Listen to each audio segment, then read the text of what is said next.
Halo teman-teman semua, kembali lagi dengan aku. Di video kali ini kita bakalan membahas soal kompetensi manajerial. Udah lama juga aku nggak up video YouTube ya. Nah, dan juga banyak bertanya-tanya nih, kapan upload lagi? Oke, jadi sekarang kita upload.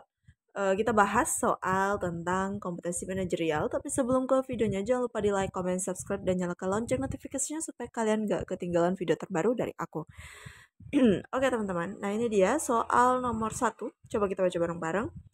Ketika Anda diminta rekan Anda untuk menjadi bendahara arisan, maka sikap Anda adalah A. Menolaknya karena saya tidak bisa membawa uang. B. Saya akan menerima kepercayaan itu. C. Saya akan menerima dan menggunakan uangnya untuk keperluan pribadi. D. Saya akan mempertimbangkan hal tersebut karena saya akan memanfaatkan kesempatan ini untuk menjadikan uang pinjaman.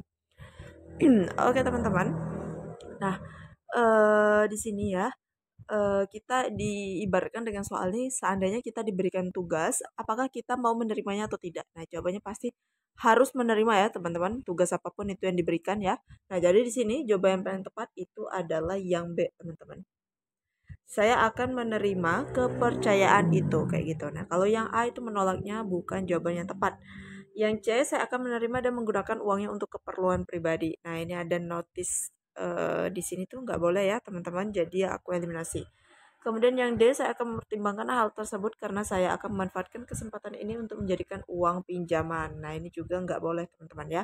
Nah, jadi yang paling benar poin tertinggi itu jawabannya adalah yang di option B, teman-teman. Oke, kita lanjut ke soal nomor 2. Oke, teman-teman, lanjut ke soal nomor 2. Kita baca bareng-bareng. Sebagai atasan menghadapi anak buah yang seringkali bermain HP saat bekerja adalah Oke, yang A mendukung hal tersebut karena zaman sekarang memang seperti itu. B. Saya akan membuat peraturan dalam penggunaan HP. C. Saya akan mengurangi upahnya. D. Tentu saja saya mendukung hal tersebut sebab takut dia ketinggalan zaman. Oke, di sini kan kalau lagi kerja nggak boleh main HP ya. Supaya apa? Supaya fokusnya itu tetap apa ya? Tetap fokus ya teman-teman. Supaya pandangannya itu tetap fokus bekerja kayak gitu. Nah, kalau misalnya dia sedang bekerja bermain HP, itu nanti hasil kinerjanya nggak bagus teman-teman ya. Jadi harus ditegur teman-teman ya.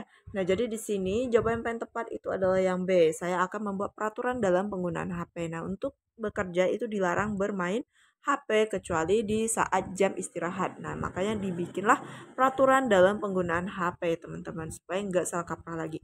Nah, jadi di sini jawaban yang paling tepat optionnya adalah yang B. Oke, lanjut ya, teman-teman, ke soal nomor 3. Teman-teman, lanjut ke soal nomor 3. Kita bahas bareng-bareng. Ketika Anda dituntut untuk datang tepat waktu dalam rapat, maka sikap Anda adalah Nah, kalau dituntut datang tepat waktu ya kita harus tepat waktu, teman-teman. Tapi soal kayak gini, kalau udah dikejar waktu, itu udah nggak fokus lagi, teman-teman. Bisa jawabannya jadi salah kayak gitu. Kalau waktunya itu udah tinggal sedikit. Nah, jadi apa namanya tuh walaupun soalnya kelihatan mudah, jangan pernah disepelekan teman-teman ya. Karena itu bisa jadi bumerang buat kita. Oke, kita lanjut aja ya ke optionnya. A. Mengabaikannya sebab mereka tidak tahu tentang pekerjaan di rumah. B. Saya akan mempertimbangkannya karena saya juga ribut di rumah. C. Saya tidak menghiraukan sebab mereka tidak memberikan contoh. D. Saya akan datang tepat waktu. Nah, jawaban yang paling tepat itu adalah yang D, teman-teman. Saya akan datang tepat waktu. Nah, seandainya kalau misalnya soalnya gampang ya, mungkin bagi kita yang nggak dikejar waktu itu kayak gampang banget kayak gitu ya, soal-soal seperti ini. Tetapi kalau waktunya udah habis ataupun waktunya mepet, itu sama aja bohong, teman-teman.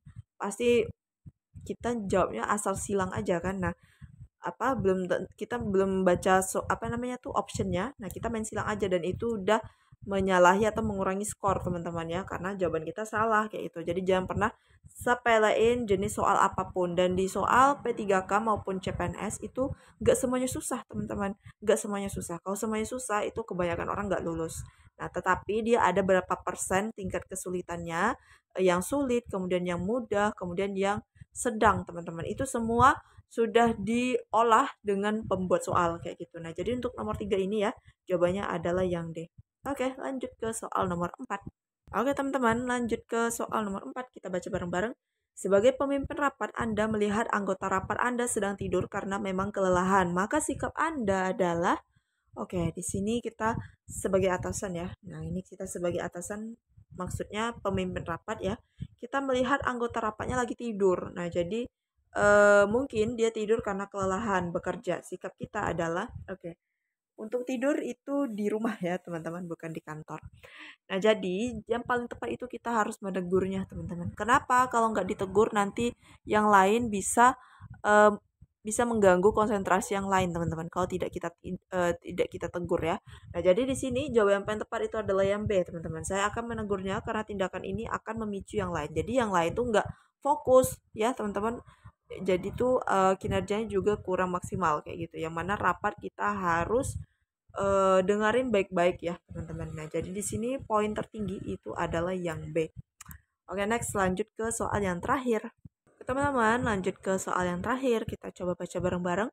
Anda adalah seorang pegawai perusahaan yang terkenal sangat perfeksionis. Anda mendapati satu kesalahan terhadap pekerjaan yang Anda kerjakan.